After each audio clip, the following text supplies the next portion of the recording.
I was a 90s kid, so I spent my time playing with G.I. Joes, Legos, and being obsessed with dinosaurs.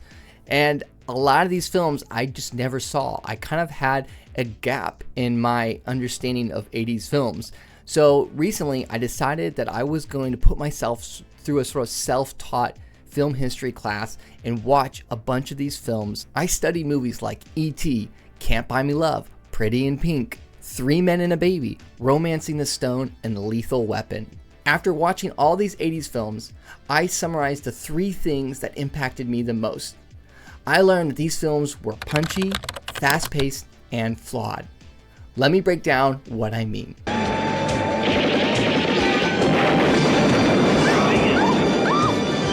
No problem. My little mule is fireproof. The first thing I noticed about 80s films is how shorter they are than our modern day films. I did a little research and I found that specifically in action films that they're about 25 minutes shorter than our modern day action films. That's a lot. That's a big difference. And it doesn't surprise me because more and more I notice that when I go to the theaters, I'm sitting in the theater a lot longer. And what I love about these 80s films is they get to the point and there's no fluff, there's no fat. And the example I use with Lethal Weapon, when I watch Lethal Weapon, so much happens in this movie, and when it finishes, I don't think, you know what, I think 30 more minutes is missing from this film. I don't think that at all. I think this was an amazing film. I feel like I want a complete ride. I'm not wishing that they gave me more action, more fight scenes, more dialogue. It feels complete. I love that. I want to be able to apply that sort of pacing and timing to my own script. I'm supposed to tell you you're breaking in a new partner in on this. Partner again? Yeah, some cat he's on loan from dope. Real burnout, on the ragged edge. Oh, perfect. Gun! Gun!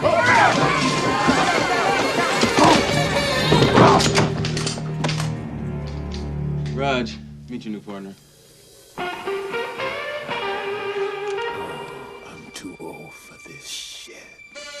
The tone was punchy. I love the style, the sense of the self-expression. So much of our current culture, our movies are all about being realistic and about uncovering, like, it almost sometimes they feel like documentaries. Like, we need to be so real, that's where you feel the pain. But the thing is, for me, like, I watch movies so that I don't have to think about real life. I want to feel this sort of heightened sense of reality. And I love that about all these 80s films, is there's a sense, whether you're watching Pretty in Pink, E.T., Lethal Weapon, Can't Buy Me Love, there's this sense of like romantic charm that even when they're going through horrible stuff, you feel like, you're like, wow, I wish I was them. They're so interesting. They're so fun to, like, the world feels like this heightened sense of like, it feels great to be alive. It feels great to be human. And that leads me into my last point. Whatever happens with the popularity thing, you know, stay yourself. Don't change to please them. Me change? Never. That's right, I'm here. Eating good. Hey, baby. Characters were flawed, but earnestly triumphant. They are incredibly flawed, but they have this earnest desire, this extreme passion and expression that they are going, this big dream that they're going to conquer. In some ways, I feel like that is kind of lost a little bit in the modern day filmmaking. Like, sure, yeah, we have flaws, but again, those flaws tend to be more focused on being realistic, and what they want out of life seems to be more simple. Where I love the flair and the energy, and again, that mindset that they will stop at nothing.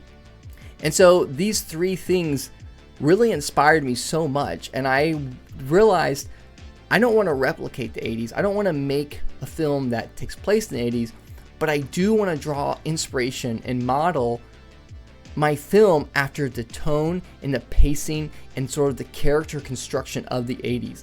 I just found it to be refreshing. I think it's interesting because when you start watching a lot of films, you start to see the similar patterns. And I actually heard, it was Robert McKee said that each generation retells the same story, but in their own voice and in their own way. And that is incredibly true, because when you watch films in the 80s, you think we're still telling these same stories, but they told it in their own voice, in their language, which is their culture and what they knew. And we are telling our own stories now that are relevant to the century we live in at the time. I also find that the way they said it felt so inspiring and actually felt unique and different and interesting. And so I actually want to pull from the threads of the 80s that I find interesting. And even one of the things I love is like the character style. Like every character, like I love the main character in Pretty Pink, how she like makes all of her own clothes and stuff. And even you like Can't Buy Me Love, like he starts on the motorcycle and he's got a cowboy hat and a plain white t-shirt, and he's going through his life, and even when he becomes popular, like these characters feel so interesting and unique to me. And I love the tone, the grittiness, the color, the vibrancy. Like a lot of stuff now, even if it is vibrant, it feels a little like too polished.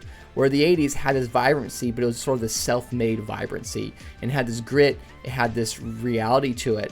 And I'm really inspired by that. And so a lot of my research for my characters, things I've been doing, I've been trying to make my characters have these major flaws, but also this heart and this earnestness that this triumphant, I can overcome it. Watching these 80s films informed a lot of the decisions I made moving forward, and how I would write the screenplay and how I would develop the characters. And I feel like it was very refreshing and exciting to actually look back at what an incredible film history we have and let that help inform. And it feels fresh and new, how the 80s now feels fresh and new when we think about what we're creating today. Anyways, that's my big takeaway. Thanks for watching the video. Love having you along for the ride, and I will see you next Thursday.